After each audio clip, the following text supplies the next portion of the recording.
Platanos and Collard Greens is the hit off-Broadway show that is currently in its 7th season.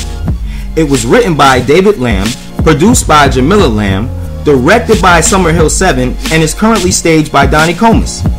This particular function took place at Manhattan's Baruch College, and it was a packed house as well as a sold-out show.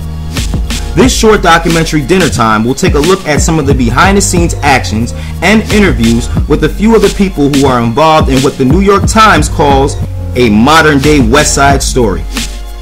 The show features an outstanding collection of actors and actresses and a veteran dedicated staff and crew. The show is now featuring Power 105 morning show host Charlemagne, who was playing the role of character Nah Mean. David Lamb wrote this story to chronicle the struggles as well as the triumphs of both Latin Americans and African Americans. The result is a positive, entertaining, educational experience. I spoke with a few first-time audience members before the show started, and then I went backstage to speak to some of the talented cast of Platanos and Collard Greens about playing their parts, remembering their lines, and their overall experiences. Check this out. Hey ma'am, I'd like to first of all thank you for coming out with Platanos and Collard Greens to see a wonderful play tonight.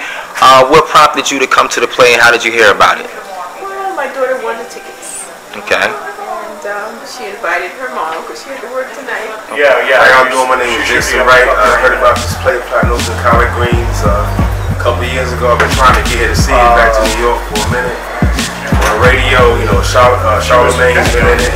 It's a good play. A couple of friends of mine have seen it. I heard it's a very good production, especially a character named Yamin. So I'm really interested in seeing what he's about, what this whole collaboration is about.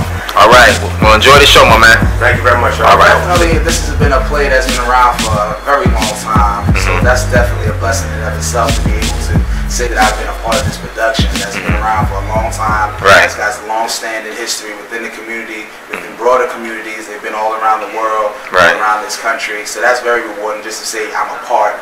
But also another big reward I find is to be working with such talented people. Right. People that really have tried to hone their craft to become the actors that they desire to become. And so you get around people that are talented and work around talented people, you feel your skills being sharpened also. There's an old saying that says iron sharpens iron. And working with this particular cast, I feel that my skills are being sharpened and honed. So I really enjoy working with these people. And the biggest reward too is, you know, that curtain call when you get the applause, you know, that just lets you know that the audience really enjoyed what you did. So I appreciate that. Backstage, the actors talked about the hardest parts of their job. I say the hardest part already passed.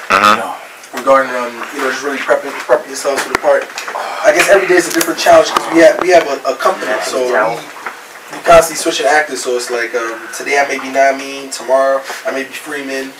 The person may be okay, he may be the MC. Charlemagne comes in as a guest star, he Namin. So it's different. He may be okay, he may be the MC. So everybody just changes up. Some days you're upset, some days you're happy. Right, right. I mean, it's all about your own focus and how you feel. He still got to go through it, so you still got to push forward no matter what happens. Right, right. So that's what it is. But we always got a different ordeal, regardless. Charlemagne tired, you know. It's what it is. I'm the actor. Right. Yeah. Some will take longer than others. He's right. Me about good, I know, months. Whereas him will take him a while. Oh, okay. Me a couple days. Alright. Yeah, it's like how much five characters in 2 days. If you put time and energy into it, it shouldn't take too long. But like at the end of the day, we all say we got like all kinds of crazy stuff going on when we're not here. Right. Well, basically, my character, okay, and myself, I can relate to that character. And as far as learning lines, I've learned my raps for years. So when it came to learning lines, it was kind of easy to me. So it was a good crossover for you because it was already there, embedded in you with the poetry and the rap. That's cool. That we got to push through a lot. Like every show before I get here, I teach at least 4 classes, and I got clients in between that. Wow. So, wow.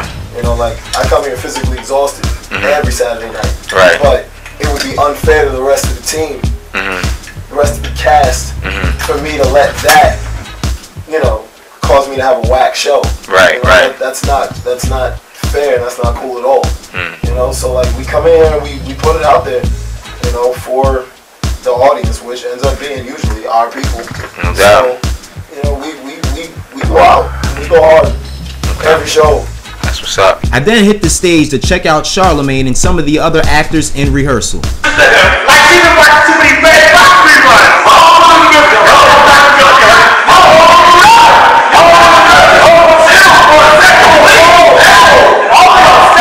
I need to talk to Emily. Talk to it. After a long, productive rehearsal, it was finally showtime. So, my cousin, nah, me.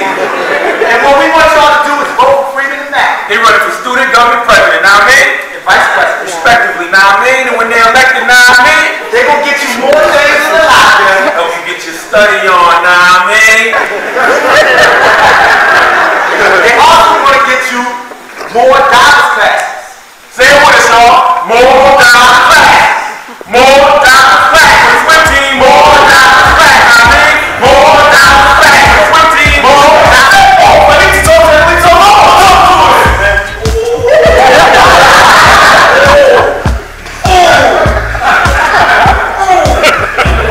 Yo, must say be tripping. I mean, all right, okay. I'm hollering. That's my cousin, okay. And before they knew it, the Haitians had to go to the refrigerator next door.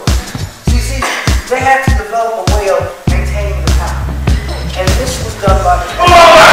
Don't look at me!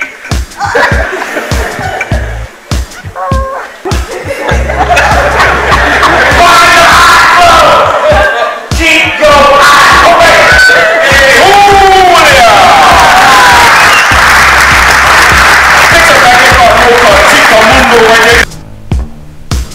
After the final curtain call, I wanted to speak to some of the audience members to get their reactions to the show Platanos and Collard Greens.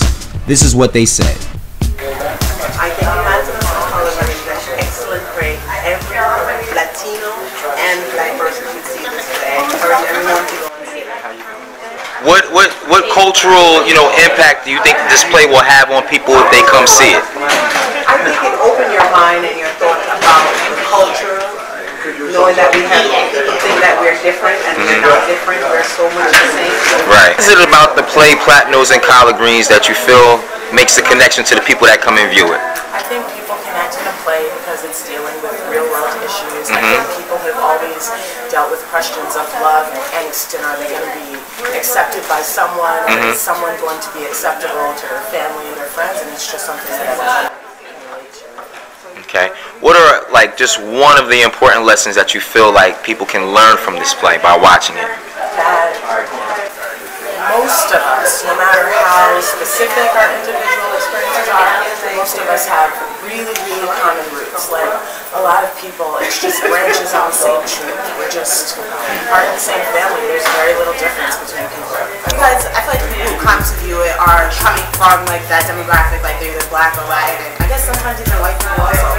Because it's it benefits basically what's really going on in the world today, basically showing what's happening in society. So it's reflecting, it's it makes you think differently. Maybe I shouldn't think that way about people of a different color or different race or judgment. And also giving them history about how it started, how people started thinking that way also. You just finished watching the play Platanos and Collard Greens. I wanted to ask you, what is it about this play that you feel like will connect with people when they come see it? It's real. It relates to everything they're talking about. Blacks and Latinos start getting together more. And it's a lesson. It definitely shows a lesson and teach you a lesson. It's a lot of input. It's a lot of input. In closing, the audience members really seemed to connect to the story and enjoy the show. The overall message of unity, despite our differences, is driven home eloquently. Check out the hottest show in town simply by logging into platanosandcollardgreens.com. Thanks for watching.